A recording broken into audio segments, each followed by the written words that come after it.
Tales from the Terran Republic, the point of no return. Roberts was relaxing in a hot tub when Gloria slid in. "So where's your little pet?" Gloria asked, grinning. "She's changing into her new swimsuit," Roberts said with a laugh. "She has been staring at the pool without a suit for days. I hooked her up." "So she's your dress-up doll too?" Gloria chuckled. "Hey," Roberts laughed. "She just needed a swimsuit. That's all." Gloria just rolled her eyes. "As a reminder, we are the ones who are doing the playing. We aren't here to get played, especially by some porky slut."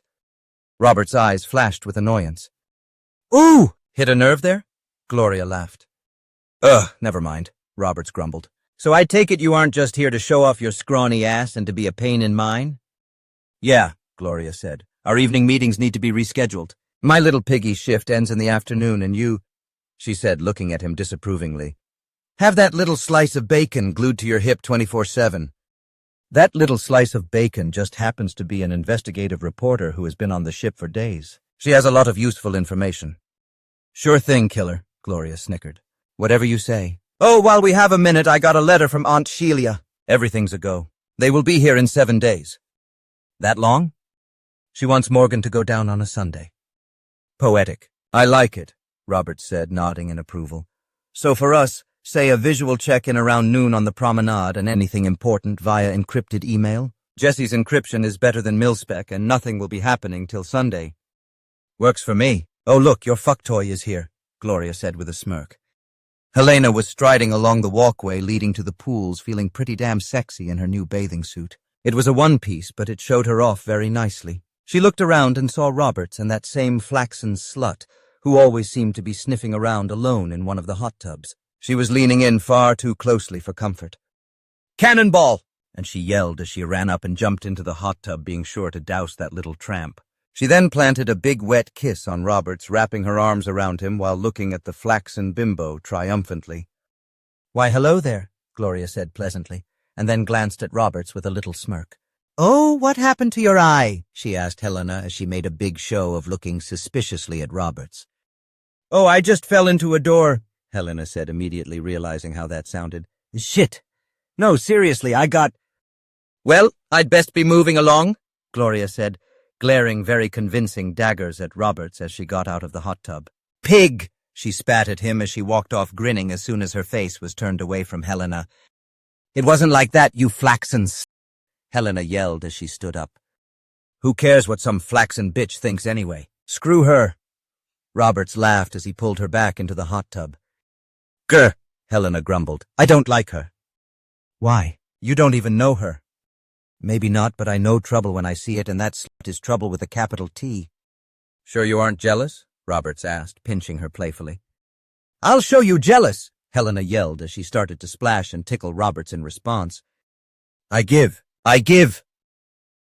"Okay, Logan," Sheila said, holding a tablet. "I'll transport squads 1 through 6. You handle squads 7 through 11. "You got it, boss," Logan said, giving her bottom a pat. "So how do you know where the White Star is anyway?" "That's something they don't exactly throw out there." "We compromised Axion lines a while back," Sheila said proudly. "All we had to do was log in and look." "Slick," Logan replied. "How did you pull that off?" "You've been asking a lot more questions than usual," Sheila said, looking at him curiously. "What's up with that? You usually just want to know the bare minimum, and now you are—" "Actually trying to learn something?" "Exactly, that's not like you."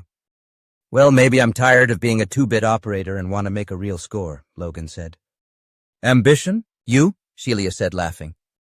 "Hey, I'm not going to be young and beautiful forever, baby girl. I need to start thinking about the future." "Who are you, and what could you do with Logan?" Sheila laughed. "Good to see you are actually thinking with the other head for once," she smiled. "I guess I could allow you to enter the Sheila Donovan School of Business. So what do you want to know?" "So how do you set up an operation like this anyway?" "It involves something that you truly despise," Sheila said with a chuckle. "A lot of boring, good old-fashioned hard work." "Ugh, I was afraid you would say something like that," Logan laughed. "So seriously, how do you do something like this?" "I'm busy right now getting everything moving," Sheila said while she looked at her tablet and frowned. "Tell you what, tonight, before we do our thing, I will start to clue you in. Let you know how we set this baby up." Sheila looked at him and grinned. It's a lot of boring detail work. Intelligence gathering, planning, budgeting, resource allocation, shit like that. I can't wait, Logan said sarcastically. But yeah, I want to know how you bring in the big bucks. Okay, Shelia said, looking at him approvingly. I guess even you have to grow up sometime. All right, we get started tonight. Great, Logan said enthusiastically as he walked off. Shelia took a moment to admire the view as he left. On Terra, Toby knocked on John Wintersmith's hospital door and entered. Hey, Toby, John said. Love that eye. Yes, Toby said, flexing a metallic robotic eye stalk. I'm quite pleased with it. Should have gotten one blown off sooner. Upgrades? Yes, sir, quite a few, Toby said with a smile. I had them pack as much in here as would fit. That should come in handy. Does it have a plug-in for your toy gun? As much as I dislike to admit it, the Juan Harbinger is a super... You shut your whore mouth, John laughed, waving his new metallic cybernetic arm emphatically. I see that you have taken to your new prosthetic, sir? Yeah, it's pretty nice, John said, flexing the gray polymer-covered fingers. I've had to switch to old Lefty for my fapping needs, but other than that, I like it. Too much information, sir, Toby laughed. And how is the back? Fortunately, the spine is intact, mostly. I won't need any cybernetics back there, but the bone and tissue regrowth is going to take a few more weeks. That bitch shredded my ass pretty good, but they say I'll have a full recovery without implants. Good news, sir, Toby said with a sigh of relief. You looked pretty bad when we scraped you off the street. Toby paused. I've come by to bid you farewell. I'm heading out today to return to my duties. Are you sure you want to do that? I'll only be a couple of weeks. We could return together. One of us needs to return as soon as possible, Toby replied. I do not like the thought of Patricia Hu running around my embassy unsupervised. Be careful, Toby, John said. That woman is dangerous. All the more reason for me to return. Watch your back. I will be there as soon as I can. You're a professional athlete, Helena said to Roberts as they left a comedy show. Nope. I know. Federation intelligence. Hell no, Roberts laughed. Helena looked around and then leaned and whispered, Terran intelligence? Roberts just laughed some more. If I was intelligence of any sort, would I be hanging around with one of the few people on this ship who could blow my cover?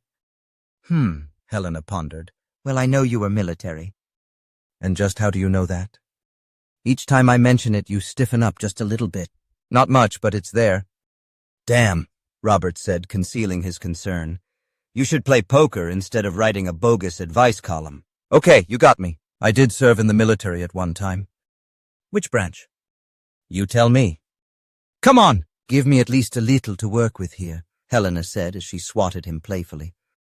You're the investigative reporter, Roberts laughed, so figure it out. Roberts paused in front of an art gallery, walked inside and started to examine the merchandise. He paused in front of a small glass figurine, pulled out his notebook, and jotted down its location. And why do you do that? Do what? Roberts asked as he started to put away his notebook. You write it down when you see something that you like, Helena said, grabbing for the notebook. Roberts quickly put it in his jacket before she could get to it. What's up with that? Oh, no big deal, Roberts said. I see something that I like, and I write it down for later. That's not how rich people do it, Helena said, looking at him oddly.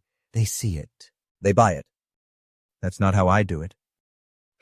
Helena mused. She then looked at the figurine. Holy shit, she exclaimed. They want that fucking much for a little glass duck? It's very, very old and worth every bit of that, Roberts replied. What the hell are you going to do with it? If I manage to grab it, I will give it to a friend. She has a collection of these. A friend? Helena asked, trying to make it sound nonchalant. Like a wife or girlfriend sort of friend? She asked, more than a little annoyed with herself. It mattered far too much to her for her comfort. You just met the guy, she reminded herself. No, just a professional associate. She likes antique glass, and I thought it would be a nice thought. One hell of a nice thought, Helena said halfway to herself. If I manage to grab it? What the hell does that mean? She thought to herself. God, I hate these porky scum! Helena grumbled over lunch and then glared at a couple who was staring at her in disapproval. Got something to say? They looked away quickly and left shortly thereafter. Slow your roll, Che, Roberts laughed. You are on the Porky Express here. You are going to get us into... And here it comes, Roberts said as a man in a ship's uniform appeared. Excuse me, the man said, looking at Helena with disapproval. We have been receiving complaints concerning your behavior on this cruise. Yeah, so? I'm a paying customer, so bite me. That may be the case, but there are limits to what is considered. We are terribly sorry, Robert said discreetly, slipping the man a 1,000 credit poker chip. We will be more careful in the future. Oh, well, thank you, the man said happily, pocketing the chip. Everyone has their opinions, but please do take care not to upset the other passengers. With that, he calmly walked away. Why did you do that? Helena asked in annoyance. What? Why did you pay that asshat off? Because I would like to enjoy your company a bit longer, Robert said with a shrug. That happened to be the head of ship's security. He can toss your ass off this barge, and he wasn't dropping by to ask you nicely. He meant business, so I conducted some. It's amazing what a few credits can do for someone's patience. Spoken like true porky scum. Well, it worked, didn't it? Gah! It always works! That's the problem, Helena fumed. These assholes, the same ones that— Shh, Roberts laughed. I can only throw so many poker chips before they stop working. The same ones, she hissed a bit more quietly. The same ones.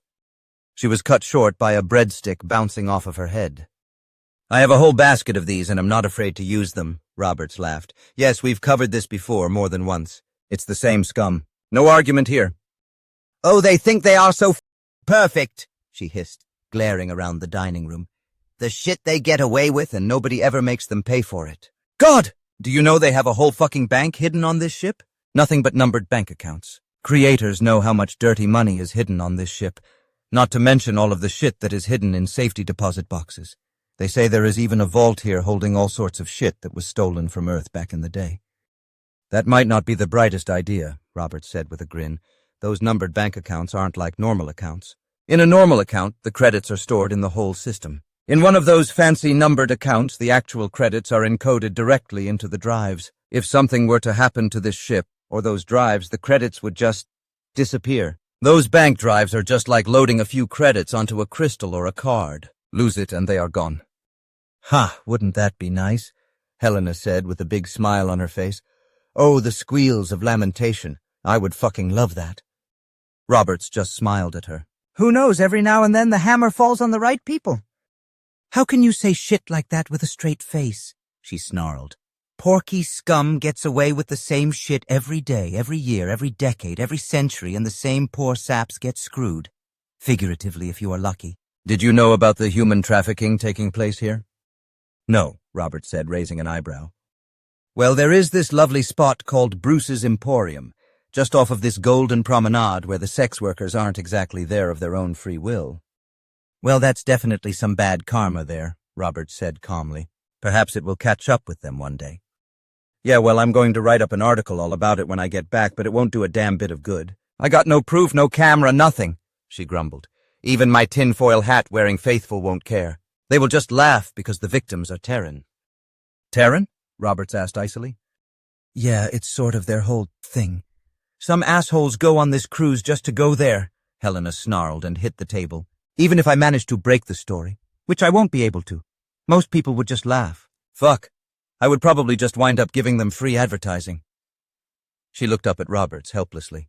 And this is why there will never be peace. We aren't human beings anymore. We are either Terran or Federation. I'm sick of it. We start a bullshit war because some porky scumbags want their toys back. We knife the Republic in the back after they and the Empire stop the Collective from killing all of us. The Republic gets pissed, and rightfully so. Then they go on a tour of porky planets and blast us back to the Stone Age. I went back to my hometown and it's gone. Like I mean gone. She looked up from her rant. Sorry, you probably went through the same thing. Yeah, Robert said as he cut into his steak. When I came back, everything was ash. There was nothing left. Hardly anyone survived. It was dumb luck I wasn't there when we got hit. Oh, Jesus, you were in the military, weren't you? Helena said as she reached out and took his hand. Fuck! Here I was about to cry into my cheeseburger over how they burned the college library and you— She looked at him with genuine sympathy and pain in her eyes. Hey, Robert said calmly, it was war. People die in those, you know. He shrugged and drained his beer. Helena looked at him helplessly. Shit, she thought. She really put her foot in it this time. Fuck. You are right, though, Robert said quietly. It is like we are two different species now, and I think that's how it's going to be from here on out. Despite everything, he continued, if I were promised another Terran Federation war, I would drop my business, my wealth, and go right back in just for the chance to— Well, I guess it doesn't matter, Robert said with a faint snarl. There isn't going to be another war, not for a long time. You would go back? In a second. We would go out of business overnight. We? Shit, Roberts thought to himself. Yeah, a lot of people that I work with were also in the military. Different branches and stuff. It's why we work so well together, he said as nonchalantly as he could. I think almost all of us would go back into service, or at least try to if we could have another shot at them. He looked over at Helena sadly. Hate, rage, grief. They are more powerful than a lot of people, myself included, and will twist you up, ruining anything that was ever good about you. You can try to move on, tell yourself that what's done is done, but deep down, no. You don't get to choose when it is over, no matter how badly you want to. Well, what does? Helena asked. What does choose when it's over? I'll let you know when I find out. Damn! Helena looked at herself in the mirror as she shook her head. How could she have been so stupid? Fuck! Take a nice day and just flush it down the toilet. Hell, he probably won't even want to talk to me anymore, she thought. Lunch went downhill after her little foot in the mouth incident. Even a real, like from a moo cow cheeseburger tasted like shit, and she didn't know what to say, what to do. She wanted to scream. He was hurting so fucking bad, and for the life of her she just didn't know what to do. She wanted to hug him, shake him, tell him that it was over and that he made it, and that he was still a good person, but every single line she, the self-proclaimed queen of bullshit, could come up with was, well, bullshit. So she ran. She mumbled something about needing to write on her story about human trafficking, but it was pretty clear that she just bailed. He didn't really try to stop her either. The best guy she has met in a long time, possibly ever, and she just split. I wonder how many times someone has done that to him, she asked herself. Maybe that's why he didn't say much, just looked at her with those damaged eyes. She was going to fix this. She marched towards the door, but as soon as her hand touched the latch, she just froze. What was she going to say? Maybe give it a few hours, she thought to herself. Maybe we'll meet for dinner and we will be back to throwing breadsticks and bribing the cops. Yeah, right. She pulled out her battered laptop and opened up her notes on Bruce's Emporium and just looked at them hopelessly. Then she blinked and looked off into space for a little bit. Trafficking of Terrans wouldn't mean anything without context. Her thoughts drifted towards Roberts as she sat there looking off into space, her mind drifting. How many veterans of the Terran War did she interview, completely missing the point? She, like just about every other word slinger out there, wrote countless articles about the horrors of the war and gave lip service to the service members of the Federation's military, human or otherwise, mostly human. But it was never more than just so much drum beating and confetti throwing. It didn't mean shit. It completely missed the point. She couldn't fix a goddamn thing, but by God she could report it. She opened a new document with a one-word heading. Hate! She started to type. Roberts was leaning against the railing, staring at one of the fountains. Real smooth, he thought to himself. Scare off someone actually worth a fuck and damn near give away the whole operation. I'm a fucking idiot. Probably for the best, he thought to himself. She was wonderful, damn near perfect, but then what? A few more days of being happier than he had been in a long time then. Surprise. I'm a Terran monster! Watch as we murder a whole shitload of porkies just like you! Hey, after I'm finished with the slaughter, how about we go smash in some jewelry cases and raid the fridge? Idiot. Trouble in paradise, killer? Gloria said as she leaned against the railing next to him. Nothing I can't handle. You sure about that? Gloria asked, looking him in the eyes. I wasn't going to say anything, but I don't like what I'm seeing. You okay? Your head screwed on, right? We can't fuck this one up. We won't even have a chance to warn them if we do. We fuck up and everyone goes down. I think you are the last person to talk to me about professionalism. Exactly what is that supposed to mean? Gloria asked with a cold gleam in her eyes. Nothing. Sorry, you are right. I'm just in a piss-poor mood. Well, unpiss-poor your ass, killer. This isn't like you. Come on, what's wrong? Seriously, you can tell me, and if you say nothing, I'm going to throw you over the railing. Just sick of the waiting. I want this one done already. You sick of abusing the expense account? You feeling okay? Want me to take your temperature? Gloria said as she elbowed him. You do, don't you? A little prostate exam, maybe? Eh? Eh? She laughed as she elbowed him repeatedly. Robert started to snicker. Keep your grease-covered hands to yourself. He laughed as Gloria gave him a quick shake. Look, my little piggy gets off work in just a little bit, but if you are in trouble... No, Robert said firmly. I'll survive. Do what you gotta do. I'll be fine. We have a mission. I'll just be a lot happier once the bullets start flying.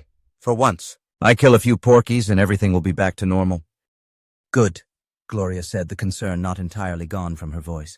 That's what I like to hear. Listen, these inside jobs can get a little weird sometimes. Just don't do anything stupid, okay? I won't. You guys and the mission come first, as always. A fifth of bourbon and one of these high-dollar escorts and I'll be right as rain, Robert said with a grim smile. Oh, speaking of escorts, my little fuck toy, he said unsuccessfully, trying to convince himself that it was all that Helena was to him, came across with some very interesting information. Sounds like one of your jobs will be called for. Oh? Gloria asked with a vicious curl of her lips. Do tell. As they casually chatted, an elderly woman, the same one who gave Helena that high five, idly watched them from a cafe across the promenade. She said to herself, this looks interesting. Helena was on fire. She was writing, finally really writing. She was writing something real, something besides barely substantiated conspiracy theories and rants about porky scum, something besides make-believe dating advice. It felt good, really good. It was like she was back, finally back, and she never even knew that she had left. It was still a rough draft, and some research needed to add it here and there, but what she had on the page was something good, something real. And perhaps even more importantly, it was something that she could show to Roberts, to Paul. She could show him that she understood. Maybe, just maybe, her writing could communicate what her clumsy, stammering spoken words failed to do. Some of it was about him, after all. A lot of it was, actually. She couldn't wait to show it to him over dinner. She looked at the clock. Fuck, she said to herself. It was after midnight. She smiled. It had been quite a while since she did that. Lost track of time. Maybe he is still awake, she thought eagerly. Fuck it. I'll just wake him up. She grabbed her laptop, jumped up, and ran to the door. So I'm just going to sit here and look pretty then? A redhead said as she lounged on Robert's bed. I paid for the night, no sense in rushing, Robert said as he poured both of them drinks. Besides, I heard a nasty rumor that not all of the escorts here are, consensual. You are talking about that fucker Bruce, the escort said with a sour expression. Yeah, real piece of work there. A lot of us would love to put a blaster bolt through him. So why don't you? Oh, I don't know. Something about an airlock, maybe, the escort said and then smiled. However, I can assure you that I am fully independent. Good to know. I'll let you know if I change my mind, Robert said as he brought her a drink. So, the escort said a little confused, if you aren't planning on utilizing my services, then why exactly am I here? Well... Roberts was interrupted by loud, rapid knocking on his door. One moment, he said as he answered it. Sorry I was gone for so long, Helena trailed off into silence when she realized he wasn't alone. Shit, sorry, she stammered. Yes? Roberts asked with a polite smile, managing to keep his cool. Idiot, I'm such a fucking idiot, Helena stammered as she ran off. Roberts shut the door, then leaned his back against it and closed his eyes. Oh, I see, the escort said as she looked at his face. Classy. I did her a favor, Roberts said as he downed his drink. He turned to the escort. So fully independent, huh? Back on Saraland 2. Shelia stepped up to a podium and spoke into a microphone. All right, assorted lifeforms, we are now at the point of no return. If anyone suddenly feels the need for that 10,000 credit vacation, now is the time. She paused for a moment and then smiled. Great! Good to see that greed has clouded your good sense. Laughter and clicking filled the hall. Load up your shit. Double-check your gear. And most importantly, everybody go now because once we are in the car, we aren't stopping. There was more laughter. Once the Zoosh were filled in on the joke, clicking and buzzing ensued. Okay, everyone, Shelia shouted. Let's go to the White Star.